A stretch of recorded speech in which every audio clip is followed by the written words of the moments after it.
बिस्मिल्लाहिर्रहमानिर्रहीम। अस्सलाम वालेकुम नाज़रीन, आप यूट्यूब चैनल देख रहे हैं। मैं इमरान खान हूँ। हुकूमत जो है वो बहुत बुरी तरह घबराई हुई है और बौखलाहट भी है।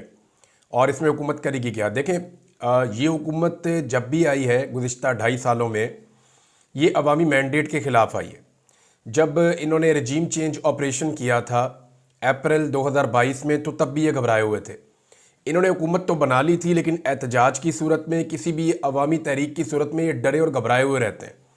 और उस वक्त भी फैसला इसलिए नहीं हो पाया कि पाकिस्तान तहरीक इंसाफ को निज़ाम के अंदर से उम्मीद रहती थी कि अदालतें कोई इंसाफ दे देंगी या सिस्टम के अंदर कहीं कोई गुंजाइश निकल आएगी और अवामी ताकत से हम इक़्तिदार में आ जाएंगे।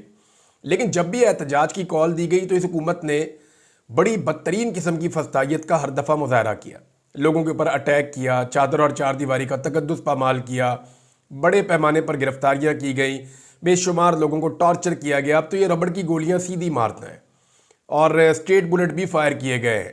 अभी कोयटा का वाकया आपके सामने, इससे पहले दीगर वाकयात आपके सामने हैं। लोगों को बहुत दफ़ा गोलियां लगी हैं। हुकूमत जो है वो बहुत बुरी तरह घबराई हुई है। हुकूमत के कैंपों की मैं आपको अंदर की खबर दे रहा हूँ कि हुकूमती लोग हमसे रब्ता करके पूछ रहे हैं कि क्या कोई इन्फॉर्मेशन है, पाकिस्तान तहरीक इंसाफ के लोग किस लेवल पे इस मामले को ले जाएंगे। क्योंकि जो ग्राउंड से इतलात आ रही हैं, लोग बहुत मोटिवेटेड हैं। जो आम पाकिस्तानी है वो इसको एक मौके की तरह देख रहा है। पाकिस्तानियों को लगता है कि इस रजीम से जान छुड़ाने का शायद इसके बाद उनके पास मौका ना आए। ये मौका है, इस रजीम से जान छुड़ाई जा सकती है। 2.5 साल से पाकिस्तान में जो खिचखिच चल रही है उसको हमेशा के लिए बंद करने का आवाम को एक मौका मिला है। अब हुकूमत जो है उसकी घबराहट बिल्कुल जायज़ है। अब घबराहट में हुकूमत करेगी क्या? हुकूमत घबराहट में ऑपरेशन करती है। हुकूमत घबराहट में अपनी स्टेट पावर जो है उसको इस्तेमाल करती है, रियासती ताकत का अंधा इस्तेमाल करती है, और यही वो करेंगे। इसके इशारे हुकूमत ने दे दिए और एस्टेब्लिशमेंट का आशीर्वाद हुकूमत के साथ है, बल्कि वो तो प्लानिंग के अंदर साथ शामिल होते हैं। तो अब जो है वो क्रैकडाउन शुरू किया गया है। लाहौर से क्रैकडाउन की इतलात आ रही हैं, पंजाब के मुख्तलिफ अजला से मजीद आ रही हैं। आज़ाद कश्मीर में भी क्रैकडाउन शुरू कर दिया गया है, जबकि गिरफ्तारियों और छापे पाकिस्तान तहरीक इंसाफ के कारकुनों पर हो रहे हैं, सवाए खैबर पख्तूनख्वा को छोड़कर। वहाँ उनकी हुकूमत है तो वहाँ पे उनके ऊपर क्रैकडाउन नहीं होता, लेकिन बाकी जगहों पे क्रैकडाउन हो रहा है। हुकूमत ताकत का पूरा इस्तेमाल करेगी, लेकिन एक हद से आगे नहीं जा पाएगी। क्योंकि मैं आपको एक चीज़ बताऊं, पाकिस्तान तहरीक इंसाफ ने जिस जगह पे पहुंचने का फैसला किया ना, जब जब उन्होंने अपना टारगेट सेट किया कि हम इस जगह पे पहुंचेंगे, पाकिस्तान तहरीक इंसाफ ने उस जगह पे पहुंच के दिखाया। मिसाल के तौर पे जब इमरान खान साहब ने कहा कि डी चौक आएंगे, और माजी में भी एक दफ़ा कहा था कि आएंगे 2014 में, तो उस वक्त जो कुछ चौधरी निसार अली खान ने किया वो सबको याद है, लेकिन वो पहुंच गए थे। 2022 में जब उन्होंने कहा कि डी चौक में आएंगे, पूरी रियासती ताकत लगी थी, उन्होंने कहा था पहुंचेंगे, वो पहुंच गए थे। उसके बाद जब जब इमरान खान ने जहां जहां जलसे का कहा, वो वहां उन्होंने पहुंच कर दिखाया। अभी फाइनली जो पाकिस्तान तहरीक इंसाफ जब जलसे कर रही थी तो तमाम जलसों में रुकावटें थी, लेकिन तहरीक इंसाफ ने उस जगह पे जाके अपने कदम रख के वीडियो बना के इनके लोगों ने दिखाई कि हम यहां पे आ गए हैं। फाइनली डी चौक पे भी अभी अक्टूबर के अंदर पाकिस्तान तहरीक इंसाफ के लोग पहुंच गए थे, बहुत बड़ी तादाद में, लेकिन क़यादत के ना होने की वजह से सिचुएशन फिर किसी और तरफ चली गई। अब मामला यह है कि पाकिस्तान तहरीक इंसाफ इस मरतबा डी चौक कैसे पहुंचेगी, उसकी पूरी एक हिकमत अमली है। अभी हुकूमत के लिए भी हालात उतने आसान नहीं होंगे, लोग बहुत तंग आ गए हैं, और इस्लामाबाद के अंदर जो मुखालफत है वो बहुत बढ़ गई है। इस हुकूमत के खिलाफ इस्लामाबाद के अंदर जो मुखालफत है लोगों में, वो बहुत ज़्यादा बढ़ गई है।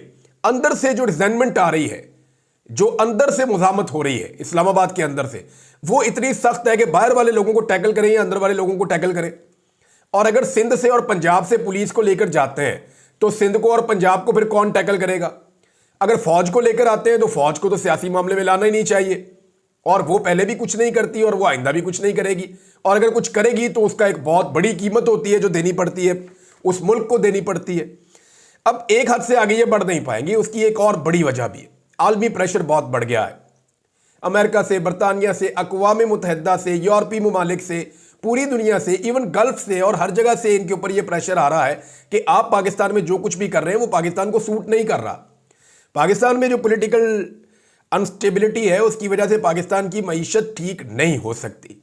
पाकिस्तान और गरीब और ख़राब होता चला जाएगा, और उसकी एग्जाम्पल्स मौजूद हैं।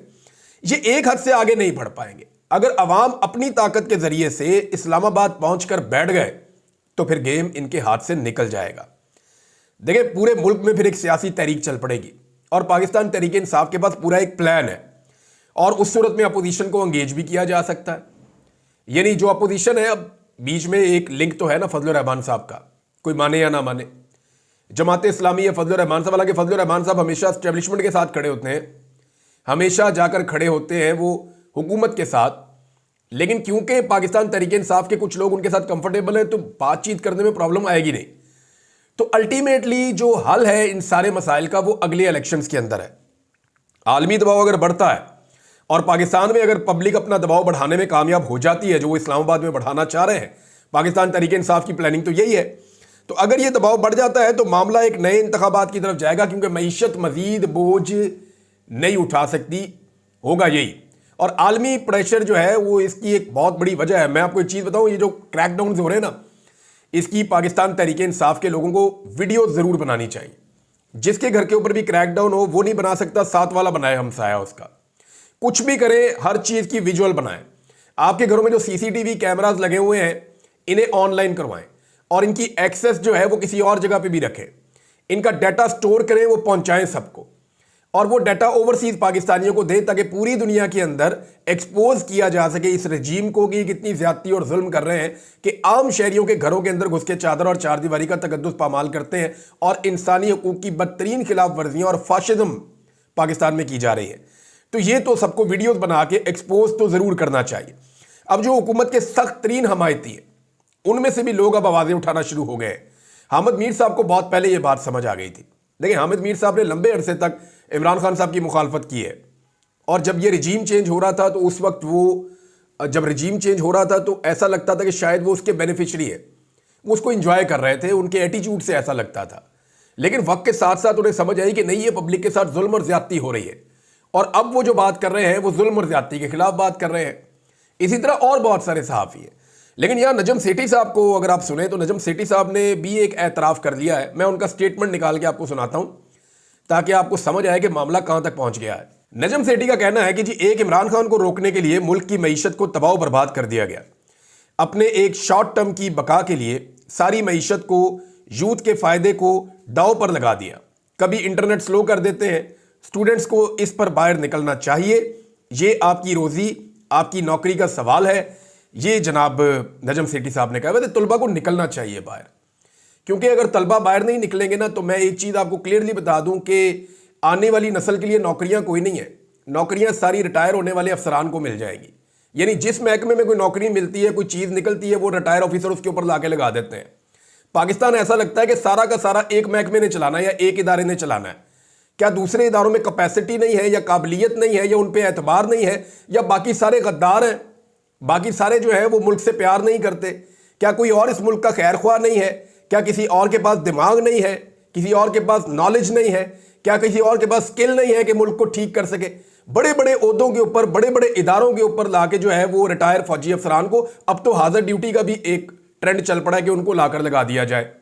तो ये एक अफसोसनाक चीज़ है।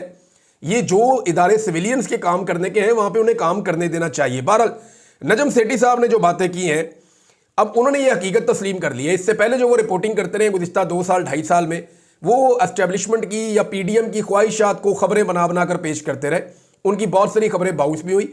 मुझे ऐसा लगता है कि नजम सेठी साहब ने या तो कहीं गैर मुल्की दौरा किया है जहां उन्हें जाके हकीकत का आइडिया हुआ, या नजम सेठी साहब ने, मेरे ख्याल में उनके कुछ चाहने वालों ने या जानने वालों ने उन्हें समझाया कि भी हकीकत तस्लीम कर लें, इसी में भी आपकी भलाई और पाकिस्तान की भलाई भी इसी में है। काश सुहेल वड़ाइच साहब भी जो है वो हकीकत तस्लीम कर लें, क्योंकि उनका स्टेटमेंट बहुत ही मुझे अजीब लगा। यानी वो अब एक और स्टेटमेंट दे रहे हैं जी, कानूनी रास्ता है जो इख्तियार किया गया है ओवरसीज पाकिस्तानियों को काबू करने के लिए। यानी सुहेल वड़ाइच साहब ये कह रहे हैं कि लंदन में कादी फायद ईसा के साथ बदतमीजी करने वाले सोशल मीडिया जंगजू आज़ाद मुल्क बरतानिया में रहते हैं, उन्हें ना डर है ना खौफ है, इसलिए वो एक हद से गुजर जाते हैं। हुकूमत पाकिस्तान ने कानूनी रास्ता इख्तियार किया तो 2 दर्जन मुलजिमों में से 7 ने माफ़ी का ऐलान कर दिया। साबित हुआ कि पाबंदियां नहीं, कानून साजी मसले का हल है। सुहेल वड़ाइच साहब, वो कानूनी रास्ता नहीं था। वो किसी के बाप को उठा लिया, किसी की माँ को उठा लिया, किसी के घर पे छापा मार दिया, किसी के भाई को उठा लिया। ये कौन सा कानूनी रास्ता है? ये कौन सा कानूनी रास्ता है? वो जिन लोगों ने माफिया मांगी उनको टेलीफोन करके खबर तो आप कंफर्म कर लें। उनसे पूछ तो नहीं, जो 2-3 लोग हैं उनसे पूछें जनाब आपके साथ हुआ क्या है, वो आपको असल कहानी बताएंगे। अगर वो नहीं बता रहे तो शानदाना गुलजार को फोन कर लें, शायद वो आपको बता दें, उन्होंने तो 2-4 जगह सुनाई भी है। तो आप इसको अगर कानूनी रास्ता करते हैं तो ये कानूनी रास्ता अगर आपके साथ 15 मिनट के लिए इख्तियार किया जाए ना, तो आपका सारा का सारा नैरेटिव ही बदल जाएगा, आपकी सोच बदल जाएगी। तो मेरे ख्याल में ये कानूनी रास्ता नहीं था, ये जबर था, फस्तायत थी जो उनके साथ की गई है, उनके रिश्तेदारों के साथ की गई है। लेकिन इसके बावजूद वो लोग अभी भी खड़े हैं। वो फिर एवन फील्ड के बाहर जाके खड़े होकर नारे लगा रहे थे कि जनाब हमने इनको बख्शिश नहीं देनी, इन्होंने पाकिस्तान को माफ नहीं किया, हम इन्हें माफ नहीं करेंगे। बहरहाल ये क्रैकडाउन नाज़रीन चल रहा है, जबकि दूसरी तरफ पाकिस्तान तहरीक इंसाफ भी तैयारियां कर रही है। तहरीक इंसाफ की जो तैयारी है वो ये है जी कि इस्लामाबाद में अब एक सेमत से दाखिल नहीं होना। नॉर्मली होता यह था कि इस्लामाबाद में दाखिल होने के लिए तहरीक इंसाफ एक ही रास्ता इख्तियार करती थी और सारे कंटेनर, सारी रुकावटें, सारा मामला उसी रास्ते पे खड़ा कर दिया जाता था और वो एक रास्ता ब्लॉक कर दिया जाता था। पीछे 50,000 1 लाख जितना आदमी आ रहा है वो सारा उधर ही ब्लॉक है।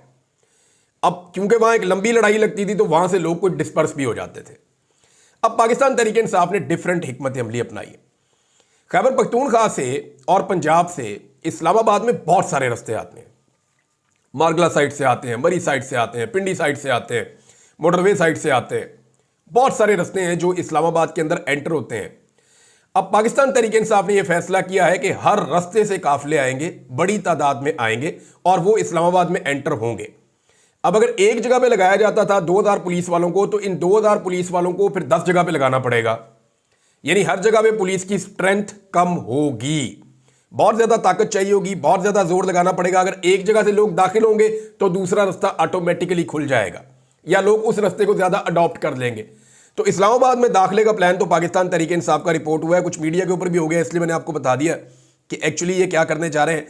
बुशरा बीबी ने एक पैगाम इमरान खान साहब का पहुंचाया पाकिस्तानी अवाम को और ख़ास तौर पे पाकिस्तान तहरीक इंसाफ को, और इसको जो है वो अजहर मशवानी साहब ने अपने ऑफिशियल ट्विटर से भी डाला हुआ है। तो ये उनकी सोशल मीडिया टीम के हेड है, one of the main members.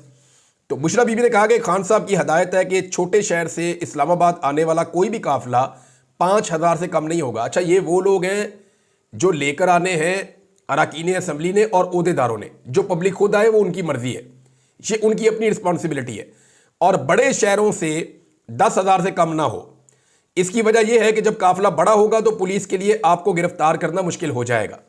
फिर यह भी कहा गया कि जो लोग इसमें शामिल नहीं होंगे या गिरफ्तार हो गए वो अपना 2nd, 3rd और 4th नॉमिनेट करेंगे कि अगर मैं गिरफ्तार हो गया तो फलां बंदा लीड करेगा, वो गिरफ्तार हो गया तो फलां बंदा लीड करेगा, अगर वो भी गिरफ्तार हो गया तो फलां बंदा लीड करेगा।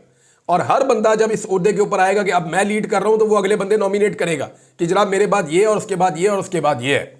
तो इस तरीके से इन काफिलों ने पहुंचना है इस्लामाबाद। बुशरा बीबी हिकमत अमली बता रही है और मीडिया पाकिस्तान का जो है धड़ाधड़ खबरें चला रहा है। तो इमरान खान को खोल दें, वो अपनी सियासत खुद ही कर लेगा। और ना इमरान खान ने बुशरा बीबी को मखसूस नशिस्त पे MNA बनाना है, ना उन्होंने अपनी बहनों को सेनेटर या MNA बनाना है, ना उन्होंने इनको कभी कोई ओहदे देने हैं। अब जरदारी की बहन जो है वो वज़ीर आला सिंध बनना चाहती हैं, खबरें इस हवाले से आ रही हैं और उनके लिए रास्ता बनाया भी जा रहा है।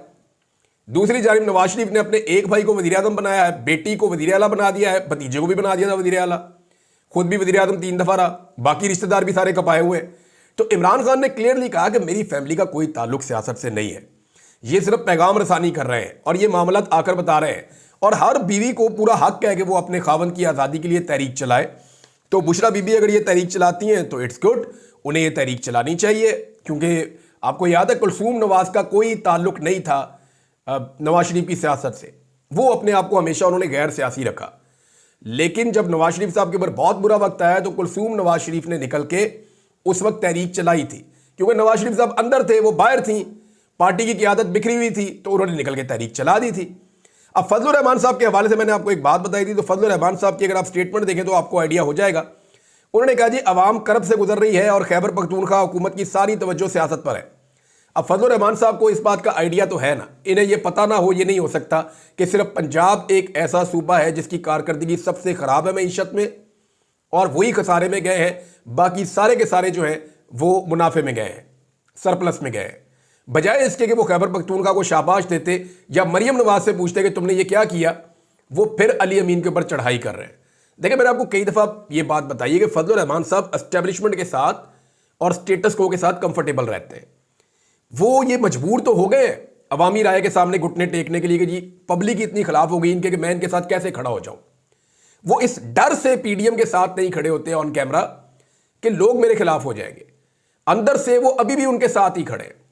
इस वक्त ये स्टेटमेंट देने का मतलब ये है कि जो जुल्म, फस्तायत और जबर चल रहा है, जो 2 नंबर हुकूमत चल रही है, देखिए इमरान खान तो निकले, जो जुल्म हुआ आईनी तरमीम और उसके बाद जो कानून साजियां की गई, जो सुप्रीम कोर्ट के साथ इन्होंने दुर्गत बनाई है। अब फजलुर रहमान साहब अपने मुंह से मानते हैं कि हमारे साथ किए हुए वादे तोड़ दिए गए और सुप्रीम कोर्ट का अब जो स्ट्रक्चर है ये हमारी मर्जी के मुताबिक नहीं है। खुद कहते हैं ये गलत हो गया। अब इमरान खान उस गलत के खिलाफ जब निकलता है तो कहते हैं जी ना निकलो।